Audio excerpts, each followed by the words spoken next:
করে অনেক টাকা নিয়ে গেছে, উনাদেরকে অসহায়ত্ব মানে উনাদেরকে জিম্মি করে, এটাই হুজুর আমাদেরকে জানাইছে। আপনার নামটা কি? আমার নাম মঞ্জুরুল, আমি এই এলাকার সন্তান, এই গ্রামের সন্তান। নিয়োগ বাণিজ্যের বিষয়ে মানে নিয়োগ বাণিজ্য নাকি অন্যান্য নিয়ম আছে, পুরোনো বিল্ডিং গাছ যেগুলো সব কাটে নিয়ে চলে গেছে, বিল্ডিং নিয়ে গেছে, এগুলো কোনো হিসাব ওনাদেরকে দিছে না। এটা কি টেন্ডারের মাধ্যমে হয়েছে কিনা? টেন্ডার হয়েছিল না, এমনি নিয়ে গেছে। টেন্ডার হয়েছে না, টেন্ডার হয়েছে না, টেন্ডার হয়নি।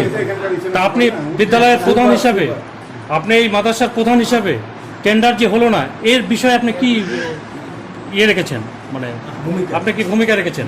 আমি বলছিলাম যে ভাই এগুলোতে দেখা গেলে টেন্ডার ফুটে অনেক কিছু আইনগত ব্যাপার আছে, এই আইনগত ব্যাপার পুরো না করলে পরবর্তীতে এগুলো বিপদ হতে পারে। তো বলছে যে এগুলো কিছু হবে না, আমরা কি জন্য আছি।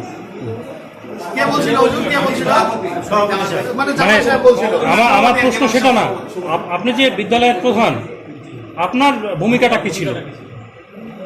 আমার ভূমিকাটা আমাকে পরামর্শ ছাড়া এই জিনিসগুলো জোরপূর্বক মানে এই জিনিসগুলো নিয়োগ সংক্রান্ত বিষয়, নিয়োগে কতজনকে নিয়োগ দিচ্ছেন? নিয়োগ হচ্ছে 4 জন, পরে একজন সহজ 5 জন। নিয়োগটা কবে হয়েছে, কত সালে? নিয়োগটা হচ্ছে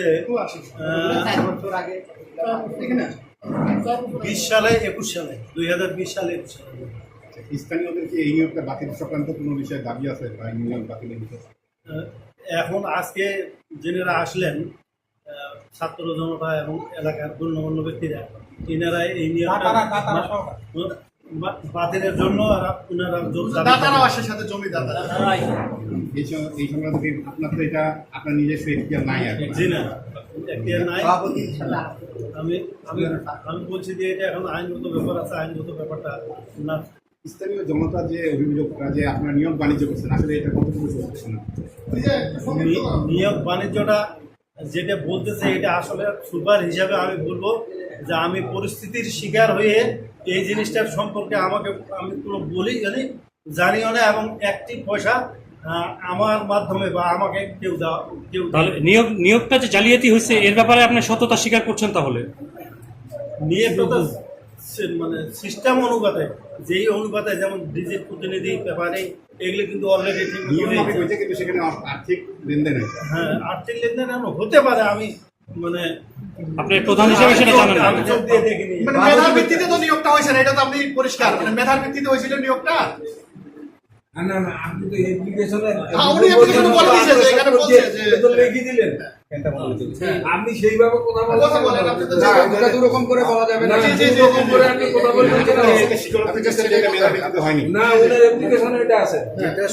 এটা কি বল প্রয়োগ করে আপনার কাছে দিছে, যে জোর করে দিছে নাকি আপনি স্বেচ্ছায় দিছেন? না, বলতো কোনো কিছু হয়েছে না, এটা বলতো না, না না বল প্রয়োগ স্বেচ্ছায় আপনি সত্যতা স্বীকার করছেন? আমাদেরকে যথেষ্ট সহযোগিতা করছে, এবং এটার মাস্টার মাইন্ড ছিল এই ইউনিয়ন আওয়ামী লীগের সভাপতি এবং অত্র মাদ্রাসার সভাপতি শাহজামাল সরকার, এবং উনাকে জিম্মি করে এই নিয়োগ বাণিজ্য, এই টেন্ডার ছাড়াই পুরাতন বিল্ডিং বিক্রি করছে। উনি সবই বলছে এবং সবার সামনে উনি স্বীকারোক্তি দিয়েছে, এবং উনি সুন্দরভাবে, এবং উনি যে হেল্পটা করছে মানে উনি নিজেও চাচ্ছে এই প্রতিষ্ঠানটার উনি ভালো চায়। হ্যাঁ, এখন আমরা সবাই ওনাকে সহযোগিতা করব, এবং পরবর্তী এই নিয়োগ বাণিজ্য যেন না হয়, এবং এই যে নিয়োগগুলো হয়েছে এগুলো বাতিলের জন্য উনি যথাযথ কর্তৃপক্ষের কাছে উনি এটার জন্য সর্বোচ্চ চেষ্টা করবে, এবং আমরা ওনাকে সাহায্য করবো।